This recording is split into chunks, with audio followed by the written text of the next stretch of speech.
여러분 안녕하십니까? 사랑의 샘 평화의 소리 KCR 뉴질랜드 뉴스입니다. 지난 5년 동안 중앙은행의 통화 정책 결정을 검토한 결과 최악의 시나리오를 피한 것으로 나타났습니다. 122페이지 분량의 통화정책 공식화 및 구현에 대한 검토 및 평가는 통화정책위원회가 결정한 것과 효과가 있었던 것, 더 잘할 수 있었던 것을 포함해 교훈에 대한 자세한 보고서입니다. 중앙은행이 실시한 검토에서도 코비드19 팬데믹 기간 동안 통화 정책을 완화하기로 한 결정이 타당했고 최악의 경제 시나리오를 피할 수 있었다고 밝혔습니다. 그러나 중앙은행 수석 경제학자인 폴 콘웨이는 인플레이션 수준이 높아진 것은 통화 정책의 조기 긴축으로 완화될 수 있었다고 말했습니다. 다음은 교육부 소식입니다. 교육부 데이터에 따르면 학교 출석률이 급격히 감소하고 있습니다. 2학기 동안 정규적으로 학교에 다니는 학생은 40%에 불과했으며 이는 사상 최저 수준입니다. 비정기적 및 장기 결석도 모두 증가했으며 이는 2011년 이후 가장 높은 비율입니다. 목요일에 발표된 새로운 보고서에 따르면 뉴질랜드의 학교 출석률은 호주, 영국, 미국과 같은 국가들보다 훨씬 낮으며 학교 교육에 대한 학부모의 태도가 큰 기여를 하고 있습니다.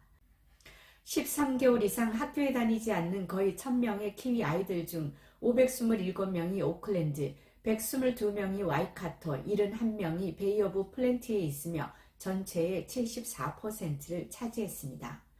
램레이드 비율이 가장 높은 세 지역이기도 합니다. 올해 6월과 9월 사이에 오클랜드에서 76건, 와이카토에서 39건, 베이 오브 플랜티에서 26건 등 193건의 램 급습 사건이 있었으며 전체 사건의 73%를 차지했습니다. 계속해서 교육계 소식입니다. 뉴질랜드 이니셔티브의 한 이사는 낮은 출석률은 뉴질랜드의 교육 시스템이 쇠퇴하고 있음을 증명한다고 말했습니다. 뉴질랜드 이니셔티브는 뉴질랜드의 미래 계획을 위한 연구를 수행하는 싱크탱크입니다. 뉴질랜드 이니셔티브는 뉴질랜드에서 아이들이 다른 영어권 국가들보다 학교에 결석하는 비율이 더 높다는 에듀케이션 리뷰 오피스의 새로운 연구에 대해 논평했습니다. 연구에 따르면 부모 10명 중 4명이 자녀가 학기당 일주일 이상 결석하는 것을 대수롭지 않게 여기고 있으며 학생의 3분의 1은 매일 학교에 가는 것을 중요하게 여기지 않고 있습니다. 가족들이 질병으로 인해 아이들을 집에 머물게 하는 이유도 있지만 피곤하거나 정신 건강이 좋지 않거나 왕따를 당하고 있기 때문이기도 했습니다. 이 보고서는 뉴질랜드 전역의 4에서 13학년 학생들과 그 부모를 대상으로 설문조사를 실시했습니다. 다음은 오클랜드 대중교통 소식입니다. 새로 취임한 오클랜드 시장은 도시가 대중교통 위기에 직면함에 따른 혼잡 요금 부과 아이디어를 혼란스러운 것으로 묘사했습니다. 정치인들은 어제 국회에서 교통 및 기반시설선택위원회에 2021년 보고서에 대해 정부가 도시에서 혼잡 요금 부과를 허용하는 법안을 진행하도록 권장하는 특별 토론회를 개최했습니다. 지난 5월 정부의 배출량 감축 계획은 장관들이 하반기에 혼잡 부담금을 부과할 수 있도록 하는 입법 변경을 진행할지 여부를 결정할 것이라고 밝혔습니다. 혼잡 요금 부과는 다른 시간과 위치에 도로를 사용하는 운전자들에게 요금을 청구해 시간, 방법 또는 이동 경로를 변경하도록 권장하는 것을 의미합니다. 이것은 운송 배출량과 교통량을 줄이는 방법으로 간주되고 있습니다. 다음은 금융계 소식입니다. 비엔젯은 지난 회계연도에 비해 7% 증가한 14억 달러의 연간 수익을 올렸습니다. 비엔젯의 CEO인 댄 허긴스는 지난 12개월 동안 비엔젯의 비즈니스 대출이 25억 달러, 즉 6% 증가했다고 말했습니다.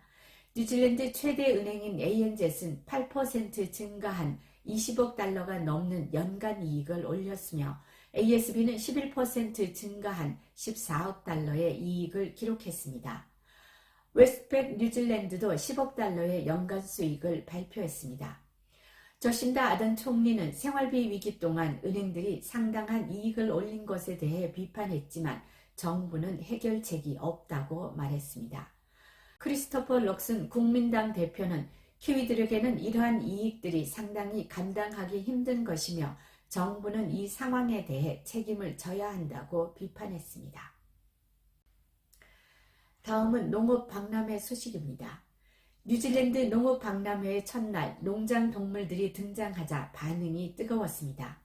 캔터베리 AMP 협회의 트레이시 아헌 제너럴 매니저는 지난 수요일 오전 10시 30분쯤에 이미 당일 예상 인원인 약 3만 1,000명이 박람회에 입장했다고 말했습니다.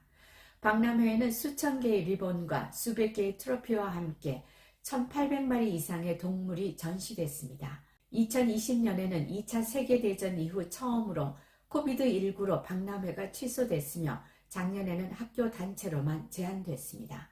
박람회는 오늘까지 행사를 진행합니다.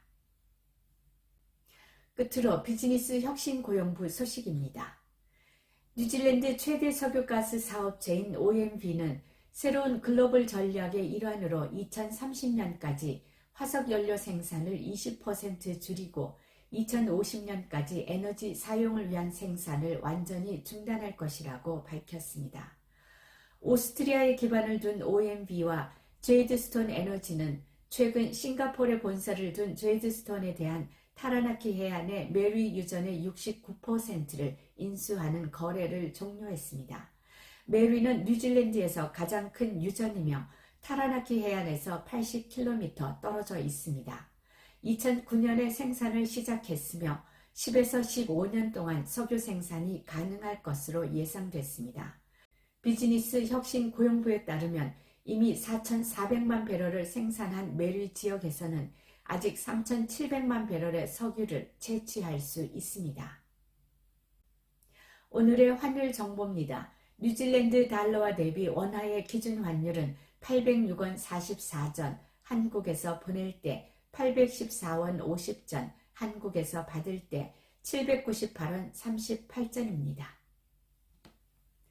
이상으로 KCR 뉴질랜드 뉴스를 마치겠습니다. 여러분 고맙습니다.